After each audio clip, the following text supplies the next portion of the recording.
সময় 24 update BD সংবাদে আপনাকে স্বাগতম। শুরুতেই সংবাদ শিরোনাম, এরপর বিস্তারিত। শুরুতেই জানিয়ে দিব, ইরান যুদ্ধ যুক্তরাষ্ট্রকে দুর্বল করেছে, সব দোষ ইসরায়েলের, কংগ্রেসম্যান ম্যাসি। এরপরে জানিয়ে দিব, গ্রেফতারি পরোয়ানা উপেক্ষা করে ওয়াশিংটনের পথে নেতানিয়াহু। তারপর জানিয়ে দিব, জিহাদ ও প্রতিরোধের বিষয়ে হিজবুল্লাহকে যে বার্তা দিলেন মোজতবা খামেনি। সবশেষে জানিয়ে দিব, হরমুজ ছাড়িয়ে যুদ্ধের বিস্তার বিশ্বজুড়ে, তবে কি চরম সংকটে ইরানের অর্থনীতি? দর্শক, এতক্ষণ শুনছিলেন সংবাদ শিরোনাম, এখন বিস্তারিত। আপনি যদি ইসরায়েলের ধ্বংস চান এবং মুসলিমদের পাশে থাকতে চান, তাহলে ভিডিওতে লাইক করে চ্যানেলটি অবশ্যই সাবস্ক্রাইব করে দিবেন। এখন বিস্তারিত। ইরান যুদ্ধ যুক্তরাষ্ট্রকে দুর্বল করেছে, সব দোষ ইসরায়েলের, কংগ্রেসম্যান ম্যাসি। ইরানের সঙ্গে সংঘাতে জড়িয়ে যুক্তরাষ্ট্র সামরিক ও অর্থনৈতিক উভয় দিক থেকেই উল্লেখযোগ্যভাবে দুর্বল হয়েছে বলে অভিযোগ করেছেন রিপাবলিকান কংগ্রেসম্যান থমাস ম্যাসি। তার দাবি, ট্রাম্প প্রশাসনের সিদ্ধান্তের কারণে দেশের প্রতিরক্ষা সক্ষমতা, অর্থনীতি এবং অভ্যন্তরীণ স্থিতিশীলতার ওপর নেতিবাচক প্রভাব পড়েছে। সামাজিক মাধ্যম এক্সে দেওয়া এক পোস্টে ম্যাসি লেখেন, ইরানের সঙ্গে যুদ্ধের কারণে যুক্তরাষ্ট্র উল্লেখযোগ্যভাবে দুর্বল হয়েছে। তিনি অভিযোগ করেন, এই সংঘাতের ফলে যুক্তরাষ্ট্রের ক্ষেপণাস্ত্র প্রতিরক্ষা সক্ষমতা কমেছে, জ্বালানির মজুত হ্রাস পেয়েছে, সামরিক সদস্যদের প্রাণহানি ঘটেছে, ভোক্তা পণ্যের দাম বেড়েছে এবং জাতীয় ঋণের পরিমাণ আরও বৃদ্ধি পেয়েছে। ম্যাসির ভাষ্য, এই প্রশাসন আমাদের ক্ষেপণাস্ত্র প্রতিরক্ষা ব্যবস্থা নিঃশেষ করেছে, তেলের মজুত কমিয়েছে, আমাদের নারী ও পুরুষ সেনাদের মৃত্যুর কোলে ঠেলে দিয়েছে, ভোক্তা পণ্যের দাম বাড়িয়েছে, ঋণ বাড়িয়েছে এবং দেশের অভ্যন্তরীণ চাহিদাগুলো উপেক্ষা করেছে। সবই ইসরায়েলের জন্য, সব দোষ ওদের।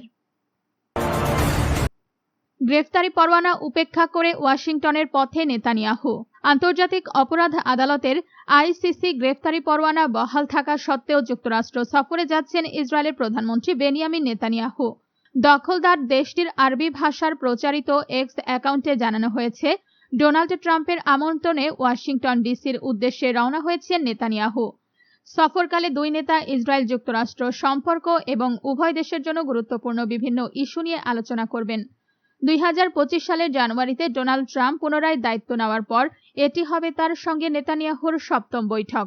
ট্রাম্পের বর্তমান মেয়াদে অন্য যে কোনো বিশ্ব নেতার তুলনায় সবচেয়ে বেশিবার সাক্ষাৎ করছেন নেতানিয়াহু।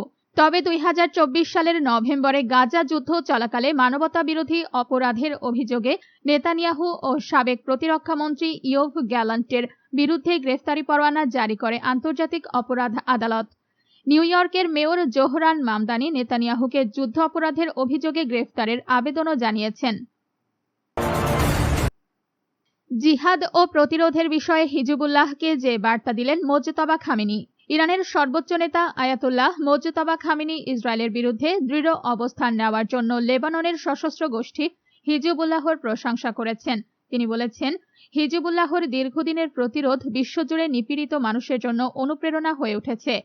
একই সঙ্গে তিনি দাবি করেন, যুক্তরাষ্ট্র ও ইসরায়েলের বিরুদ্ধে জিহাদ ও প্রতিরোধ চালিয়ে যাওয়া ছাড়া আর কোনো পথ নেই।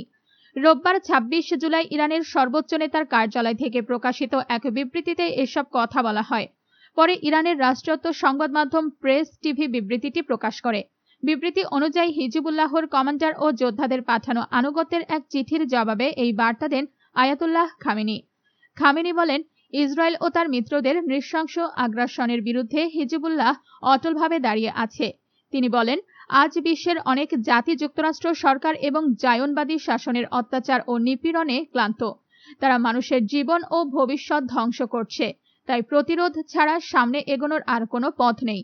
তিনি আরো বলেন, হিজবুল্লাহর দীর্ঘদিনের সংগ্রাম বিশ্বের স্বাধীনতাকামী মানুষের জন্য একটি গুরুত্বপূর্ণ অনুপ্রেরণা। এই সংগ্রাম অন্যায় ও আধিপত্যবাদের বিরুদ্ধে লড়াইয়ে মানুষকে উৎসাহিত করছে। হরমুজ ছাড়িয়ে যুদ্ধের বিস্তার বিশ্বজুড়ে, তবে কি চরম সংকটে ইরানের অর্থনীতি? ইরান ও যুক্তরাষ্ট্র মধ্যস্থতার মাধ্যমে পুনরায় আলোচনা শুরু করেছে এবং তাদের সামরিক তৎপরতা সাময়িকভাবে স্থগিত রয়েছে।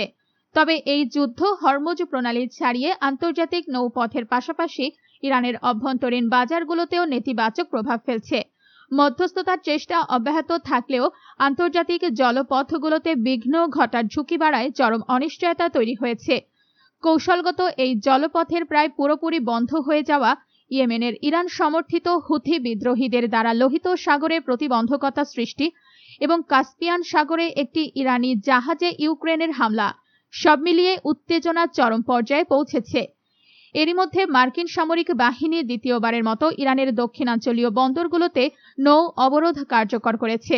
ফলে ব্যাপক সামাজিক ও অর্থনৈতিক অসন্তোষের মধ্যে সম্ভাব্য জ্বালানির দাম বাড়ানোর মতো কঠিন সিদ্ধান্ত নিতে হতে পারে ইরান সরকারকে। শনিবার 25 জুলাই ইরানের জ্বালানি মন্ত্রণালয় জানিয়েছে, যুদ্ধের সময় তারা $1,150 কোটি অপরিশোধিত জ্বালানি তেল বিক্রি করেছে, তবে এর সুনির্দিষ্ট তারিখ উল্লেখ করা হয়নি। এছাড়া গত মাসে যুক্তরাষ্ট্রের সঙ্গে স্বাক্ষরিত একটি সমঝোতা স্মারকের MOU আওতায় আরও $650 কোটি তেল বিক্রি করা হয়েছে, যা বর্তমানে স্থগিত রয়েছে। মন্ত্রণালয়ের মতে এই সম্মিলিত আয় বাজেটে নির্ধারিত বার্ষিক তেল রাজস্ব লক্ষ্যের 60%।